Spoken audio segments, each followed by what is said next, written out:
How do you go from being called too shy to becoming the most awarded woman in music history? How does a little black girl from Houston, Texas, who once cried backstage from anxiety, grow into a queen the whole world bows to? Beyoncé Giselle Knowles was born in 1981 in a tight-knit family of dreamers. Her mother owned a hair salon, her father worked long hours, and little Beyoncé, she barely spoke in public, but when the music came on, something lit up inside her. At age 7, she entered a local talent show. She wore a pink dress, tiny, nervous, but when she opened her mouth, she blew the roof off. She won against 15 and 16-year-olds. But talent wasn't enough. She trained like an athlete, singing 8 hours a day, dancing till her feet bled, recording demos in her bedroom, all while other kids played outside. By age 9, she formed her first girl group. They got dropped, rejected, dismissed by labels who said, "Girl groups don't sell anymore." They kept trying. At 16, Beyoncé rose as the lead singer of Destiny's Child, but behind the smiles were lawsuits, member exits, stress beyond her years. She faced rumors. Media tore her down.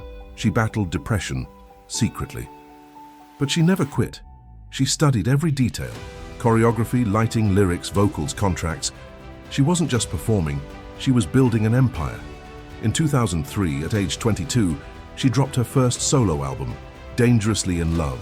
It changed everything. Africa won worldwide, 5 Grammys, and a voice that became a generation's anthem. But even then, she never stopped evolving. From Single Ladies to Lemonade, from R&B to opera, rap to country, she kept breaking barriers. For black women, for artists, for entrepreneurs. She launched Ivy Park, directed her own films, became a producer, a philanthropist, a mother of 3. She sang at the Super Bowl, at the White House, at Coachella, where she made history as the first black woman to headline. But she didn't just perform, she honored her roots.